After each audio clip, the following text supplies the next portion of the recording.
ৰাজীৱ ভৱনত মুকলি কৰা হ'ল কংগ্ৰেছৰ LED ফান।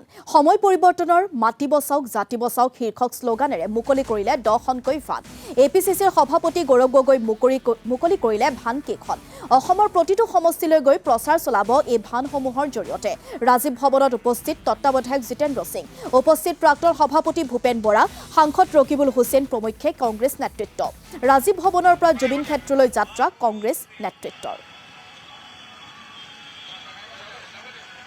বাহনৰ যোগেদি আমি অহা সময়ছোৱাত প্ৰথমতেতো এটা আমাৰ মেছেজ যাব সময় পৰিৱৰ্তনৰ সম্প্ৰীতিৰ বাৰ্তালৈ, আৰু তাৰ পৰৱৰ্তী সময়ত আমাৰ ফালৰ পৰা তৈয়াৰ কৰা বিভিন্ন যিবিলাক স্ক্ৰিপ্টৰ ওপৰত অডিঅ' ভিজুৱেল কৰি বিজেপিৰ বিফলতা আৰু কংগ্ৰেছে কি প্ৰতিশ্ৰুতি দিছে এইবিলাক গোটেইবিলাক ডিছপ্লে কৰি ৰাইজৰ মাজলৈ আমি সোমাম আগন্তুক নিৰ্বাচনৰ প্ৰাক মুহূৰ্তলৈকে। আৰু এইখিনি কৰিম আমি প্ৰতি জিলাতে প্ৰতি সমষ্টিতে, আৰু যাতে আমাৰ ৰাইজে এটা জনমত দিয়াৰ পূৰ্বে কি হৈ আছে প্ৰকৃত প্ৰতিচ্ছবিটো জানিব পাৰে, তাৰ বাবে আমাৰ প্ৰয়াস থাকিব।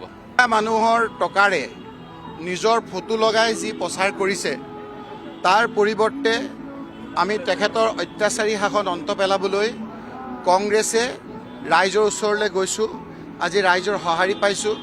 গৌৰৱ গগৈ ডাঙৰীয়াৰ নেতৃত্বত আমি যেতিয়া প্ৰথমেই মা কামাখ্যা মন্দিৰলৈ গৈছিলোঁ, মানুহৰ সঁহাৰি অভূতপূৰ্ব সঁহাৰিয়ে আমাক পতিয়ন নিয়াইছে যে ৰাইজৰ মনত ক্ষোভ আছে আৰু এইবাৰ হিমন্ত বিশ্ব শৰ্মা চৰকাৰৰ পতন হ'ব।